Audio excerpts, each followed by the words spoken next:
Points होंगे UAE के उसने इसराइल को तस्लीम कर लिया, उसके साथ मुआहिदा किया। और आपके ख्याल में जो दीगर ममालिक हैं, ख़ास तौर पर तुर्की के हवाले से मैं पूछ रहा हूँ, क्या वो अमली तौर पर रद्द-ए-अमल किस हद तक दे सकते हैं? क्या वो इस हद तक जा सकते हैं कि सफारती ताल्लुकात यूएई के साथ मुअत्तल कर दें?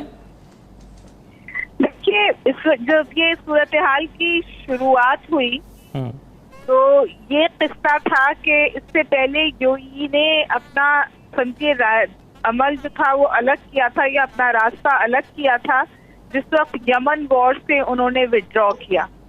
और यमन वॉर से विड्रॉ करने के बाद जैसे कहते हैं ना कि बैकडोर डिप्लोमेसी या क्वाइट डिप्लोमेसी, ये बहुत अरसे से चल रही थी यूएई और इजराइल के दरमियान। और फिर इस वक्त जो है ट्रम्प साहब ने एक फोन कॉल के ऊपर जिस तरह इस डील का हसूल किया है, ये समझिए मास्टर स्ट्रोक है उनके लिए, बिलखुसूस इसलिए कि नवंबर में जो इलेक्शंस होने जा रहे हैं उसमें ये कहा जा रहा था कि उनके पास कुछ शोकेस करने के लिए नहीं है। इसमें सबसे ज्यादा फायदा किसका हुआ है? बिल्कुल वाज़ेह तौर पर सबसे ज्यादा फायदा इजराइल का हुआ है, क्योंकि वेस्ट बैंक पे जो वो करने जा रहे थे वो खुली तौर पे कर भी नहीं सकते थे। तो इन सम वेज इजराइल को फेस सेविंग भी मिल गई है, एक बहुत अहम अरब वर्ल्ड में ब्रेक थ्रू मिल गया है, अमेरिका में ज़ियोनिस्ट लॉबी की सपोर्ट और मजीद मुस्तहकम हो गई है। तो जो इसमें सबसे बड़ा गेन करने वाला एलिमेंट है वो इजराइल है।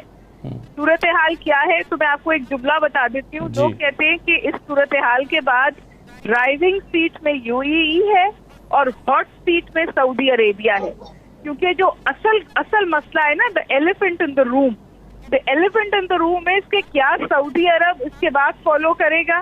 ठीक, क्योंकि अगर वो ना भी करे तो वेस्ट की और इजराइल की बहुत बड़ी विक्ट्री है। ओमान ने इसे वेलकम किया है, बहरीन ने इसे वेलकम किया है, फ्रांस ने, ब्रिटेन ने, जर्मनी ने, यूनाइटेड नेशंस ने, इन सब ने इसको बिल्कुल खुले हाथों वेलकम किया है। सही है, लेकिन बिल्कुल सही है, लेकिन जो सवाल का दूसरा हिस्सा था मैं एक बात है आपसे मुकम्मल कर दूं। देखिए, जो मसला हुआ है ना वो ये हुआ है कि मुझे ये दुख है कि जो मुस्लिम उम्मा का एक कॉन्सेप्ट था ना वो शायद बहुत बुरी तरह चिकनाचूर हुआ, क्योंकि ये कन्वर्जेंस इजराइल से दर हकीकत ईरान के खिलाफ हुई है। ठीक है, बिल्कुल सही है। औरिया साहब, इस सवाल का जो दूसरा हिस्सा था कि जो तुर्की ने खास तौर पर इस पर बहुत सख्त रद्द-ए-अमल दिया, फ़लस्तीन ने तो ज़ाहिर दिया ही, आपके ख्याल में तुर्की किस हद तक जा सकता है रद्द-ए-अमल के इजहार में? नहीं, तुर्की पहले अपने सफारती ताल्लुकात तो खत्म करे इसराइल के साथ, फिर उसके बाद रद्द-ए-अमल का इजहार करे। पहले तो अपने ताल्लुकात खत्म करे ना। इसराइल के साथ उसके बड़े पुराने ताल्लुकात हैं, और अमेरिका के साथ आंखें दिखाना बड़ा आसान है, लेकिन अमेरिका के जो शाम के अंदर जितने भी ऑपरेशन होते हैं वो तुर्की से होते हैं। मसला क्या है? मसला सारा यह है कि इस वक्त हम सारे के सारे जो है पॉपुलर स्पोर्ट की गेम खेल रहे हैं। ट्रंप भी खेल रहे हैं। आप अंदाजा करें, जो बाइडेन ने जो रसूलुल्लाह सल्लल्लाहु अलैहि वसल्लम की हदीस सुनाई है, उस हदीस के ऊपर उन्होंने अमेरिका के जो है तबंदा नईम समेत सबको निकाल के बाहर मारा है। ठीक, और उसके मुकाबले में अब ट्रंप ने कुछ तो करना था। लेकिन यूएई का मसला पता क्या है? यूएई को ये काम 2006 से वो लगे हुए थे। जिस दिन बैरूत पे हमला हुआ है उस दिन ये तय हो गया था कि अब जो हब ऑफ द एक्टिविटी है, अयाशी का जो अड्डा है, ट्रेड का जो अड्डा है, वो दुबई बनेगा। इसलिए दुनिया भर की इन्वेस्टमेंट वहां पर आ चुकी है। यानी आप अंदाजा करें कि एक ऐसा कल्चर उन्होंने बिल्ड कर लिया उस इलाके के अंदर जिसके अंदर ऑल ज्यूज इन्वेस्टमेंट वहां पर, जब बैंकों के अंदर किसका पैसा पड़ा हुआ है। तो यूएई जो है ये एक फ्रिजाइल किस्म की सूरत हाल में खड़ा था। ये पूरी पट्टी जो है ना, ये अदन से लेके ये पूरी की पूरी पट्टी ये हमेशा मुख्तलिफ रही है। असल मसला यह है कि सऊदी अरब ये कर नहीं सकता, उसकी पब्लिक सपोर्ट बड़ी और किस्म की है। यूएई के अंदर मसला यह है कि यूएई के अंदर पब्लिक बहुत थोड़ी सी है। 90% तो बाहर से आके बैठे हुए, बहरीन में बाहर से आए हुए हैं, कतर में बाहर से आए हुए हैं, बाकी लोग वो लोग हैं जिनको हंगामा करने लगेंगे तो कान से पकड़ के जहाज पे पिटाएंगे, जो अपने मुल्क चले जाओ। सऊदी अरब एक सॉलिड बास है।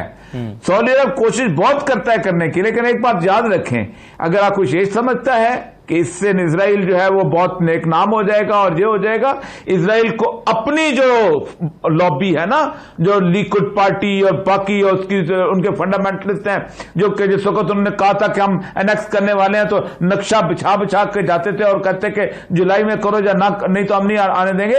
वो 4 लाख बंदा जो ला के उन्होंने उस वेस्ट बैंक में आबाद किया है, और वो जो दीवार बन रही है, ये इम्पॉसिबिलिटीज में से क्या रियायत ली है आपने? यही कि हम कुछ देर के लिए मुलतवी कर लेते हैं अपनी आप उसको। क्या उसने वेस्ट बैंक छोड़ दिया? बिल्कुल सही। ये शोर ऐसे इसलिए मचा रहे हैं, ये खौफजदा लोग हैं, ये लोग हैं जो अवाम के नुमाइंदे ही नहीं है, ये उनके बादशाह बैठे हुए बस बैठते हैं, जो मर्जी करते रहे। जी शाह साहब, देखिए बात यह है कि एक पहलू है जो यूएई के तस्लीम करने का है। इससे पहले मिस्र भी तस्लीम कर चुके, उर्दन भी तस्लीम कर चुके, ख़ुद यासिर अरफात साहब ने भी तस्लीम कर लिया था। फ़ायदा क्या हुआ है? मिस्र को क्या फ़ायदा हुआ, उर्दन को क्या फ़ायदा हुआ, और फ़लस्तीन की जो गवर्नमेंट है उसको क्या फ़ायदा हुआ है, वो कोई बता दे। कोई बताने के लिए तैयार नहीं है। तवक्को तो ये थी कि जी अमन हो जाएगा, तो अमन के बाद यहाँ दूध शहद की नहरें बहेंगी, वो कुछ भी नहीं हुआ। यूएई को भी क्या फ़ायदा होगा? अमेरिका पहले भी इन ममालिक का जो है अंदाता है, अब भी होगा, उससे उसका भी कोई ज़मीनी हक़ाइक़ पे। लेकिन नुकसान जो हुआ है वो ये हुआ है, और उसमें एक फ़ायदे का पहलू भी है। नुकसान ये हुआ है कि जो एक आलम इस्लाम की अक्सरियत का एक इज्तमाई फ़ैसला था या इज्तमाई एक मौक़िफ़ था, वो कमज़ोर हुआ है। अब बहरीन, मेरा ख़्याल है यूएई के बाद शायद बहरीन की बारी आएगी, उसके बाद ओमान की बारी आएगी, कुछ और मुल्क भी इस तरफ चलेंगे, क्योंकि ये भेड़ चाल होती है अरबों की, वो एक आगाज़ होता है और फिर शुरू हो जाता है। लेकिन इससे बुनियादी जो हक़ाइक़ हैं वो बदलने वाले नहीं हैं। इसराइल, ग्रेटर इसराइल के अज़ाइम हैं, वो आगे बढ़ना चाहता है, लेकिन ये गलत फहमी है इसराइल की कि सारे अरब भी अगर तस्लीम कर लें तो वो इस अपनी एक बहदूद जो है इससे निकल सकता है। मेरा नहीं ख्याल कि कोई उसको निकलने देगा, क्योंकि ये विल ऑफ पीपल के ख़िलाफ़ है और तारीख़ के जो जबर है उसके बिल्कुल बरखिलाफ़ है। जहाँ तक पाकिस्तान का ताल्लुक़ है, पाकिस्तान का मौक़िफ़ इस वजह से नहीं है इसराइल के ख़िलाफ़ कि अरबों का क्या मौक़िफ़ है। पाकिस्तान बनने से पहले इकबाल और कायद आज़म ने इसराइल के हवाले से एक बाकायदा पॉलिसी दी और पाकिस्तान उस पर खड़ा हुआ है। उसमें ऐड जो हुआ है वो हुआ है मसला कश्मीर। हम अगर तस्लीम कर लेते हैं इसराइल को तो फिर कश्मीर पर हमारा मौक़िफ़ बिल्कुल ख़त्म हो जाता है। और मौजूदा हुकूमत ने तो फिर रिवाइज़ किया है अपने उस तारीख़ी मौक़िफ़ को जो परवेज़ मुशर्रफ ने छोड़ दिया था। नवाज शरीफ साहब उससे पीछे हट गए थे। ज़रदारी साहब तो ये कहना शुरू हो गए थे कि हर पाकिस्तानी के दिल में हिंदुस्तान है, हर हिंदुस्तानी के दिल में एक छोटा सा पाकिस्तान है। वो फजूल बातें सारी ख़त्म हो गई हैं। हमने जो ये नया पॉलिटिकल मैप दिया है और जो नया स्टैंड लिया है वो ये है कि हम सिर्फ कश्मीर के दावेदार नहीं हैं, हम बल्कि जूनागढ़ के दावेदार हैं। अगर हम इसराइल को तस्लीम करने की तरफ जाएं अरबों के दबाव में आके, तो उसका नतीजा ये होगा कि हम कश्मीर पर हमारा कोई स्टैंड ही नहीं रहेगा। और ये जो मौजूदा पाकिस्तान को अरबों की तरफ से एक दबाव का सामना है, उसके पीछे भी यही हमारी पॉलिसी है। उसके उस पॉलिसी के जो मुज़मरात हैं वो अमेरिका की तरफ से, IMF की तरफ से, अरबों की तरफ से बर्दाश्त करने पड़ रहे हैं। लेकिन मेरा नहीं ख्याल कि मौजूदा हुकूमत या पाकिस्तान जो है वो किसी दबाव का शिकार होगा। और मुहतात रहना चाहिए हमें। खामखा जो एक हमारी आदत है बढ़ चढ़ कर बोलना, वो नहीं करना चाहिए। अरबों के साथ ताल्लुकात भी ख़त्म न करें, लेकिन अपने मौक़े पर भी रहना पड़ेगा। बिल्कुल ठीक है। सैर कामरान साहब, आप अरब ममालिक की सियासत पर काफ़ी दिलचस्पी भी रखती हैं और एक्सपर्टीज़ भी रखती हैं। आप किस तरह से देख रहे हैं सारे मामले को? मुझे उम्मीद है असद आप मुझे बात मुकम्मल करने का मौका देंगे। अगर आप मुझसे बोलेंगे तो मैं औलिया साहब के तजज़िये से मुत्तफिक हूँ, पहली चीज़। दूसरा ये कि जस्ट मैंने कहा कि मैं उन पॉइंट्स को दोबारा ना दोहराऊं। जो एक मैं समझती हूँ कि ट्रम्प के लिए इट वॉज वेरी इंपॉर्टेंट, क्योंकि देखें अफगानिस्तान में जो उसने कहा था वो पूरा नहीं कर सका, उसके बहुत ही डिफिकल्ट सिचुएशन में था। उसके लिए इस वक्त ये मुआहिदा बहुत अहम था। इसराइल पीस डील, अरब पीस डील, ये जो है आज से नहीं काफी अरसे से इस चीज से बातचीत चल रही थी। एक बात तो हमें जो समझने की जरूरत है, I believe that's very important, कि हर मुल्क जब अपने फैसले करता है तो वो अपने इंटरेस्ट को सामने रखता है। कुछ इश्यूज पे हमारे इंटरेस्ट कन्वर्ज करते हैं, कुछ इश्यूज पे कन्वर्ज नहीं करते। यूएई का बिल्कुल, और ये साहब ने सही कहा कि उसने अपनी एक हैसियत, आप देखें कि यूएई में क्या था, उन्होंने अपना टूरिज्म, अपनी जो है होटल इंडस्ट्री, अपना एक जो है तिजारती बंदरगाह, इसको ही उन्होंने फरोग करके यूएई को खड़ा किया और यही यूएई की पोजीशन थी।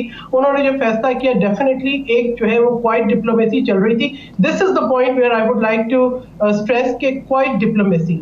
हमारा सबसे बड़ा फ्लॉ ये है कि we have never work on this very point. हमारी डिप्लोमेसी कम से कम गुज़िश्ता 5-6 साल से मैं ये देखती हूँ कि डिप्लोमेसी जो है हमारी जो है वो ढोल पर हो रही है। We don't see quiet diplomacy, we don't see proper strategy, we don't see any effective diplomacy। हमने कश्मीर के इशू पे भी देखा। देखिए, जहां इंटरेस्ट की बात हो रही है, एक और मैं पॉइंट जो है जरूर यहाँ पे बयान करना चाहूंगी कि जब इमरान खान अहमद नियाज़ी साहब का इंटरेस्ट होता है तो वो ज़र्फ को सपोर्ट करते हैं एक मुस्लिम कैंडिडेट के मुकाबले में मेयर के इलेक्शन में लंदन में। सऊदी अरब की जहां तक आप बात कर रहे हैं, मैं समझती हूँ कि किंग सलमान ने हमेशा जो है एक बहुत क्लियर मौक़िफ़ लिया है और वहाँ के अवाम के सेंटिमेंट बहुत काउंट करते हैं। बिल्कुल सही डिफाइन किया है और ये साहब ने कि वहाँ के अवाम के सेंटिमेंट इस वक्त बिल्कुल इस बात के लिए तैयार नहीं है कि वो इस पॉइंट के ऊपर कॉम्प्रोमाइज करें। और इस सिचुएशन में पाकिस्तान में मैं समझती हूँ कि पिछले 2 साल के अंदर मैंने पाकिस्तान में इसराइल के मुताबिक पाकिस्तान के पार्लियामेंट में पीटीआई के मेंबर की तरफ से और बहुत से एनालिस्ट की तरफ से एक डिबेट देखी।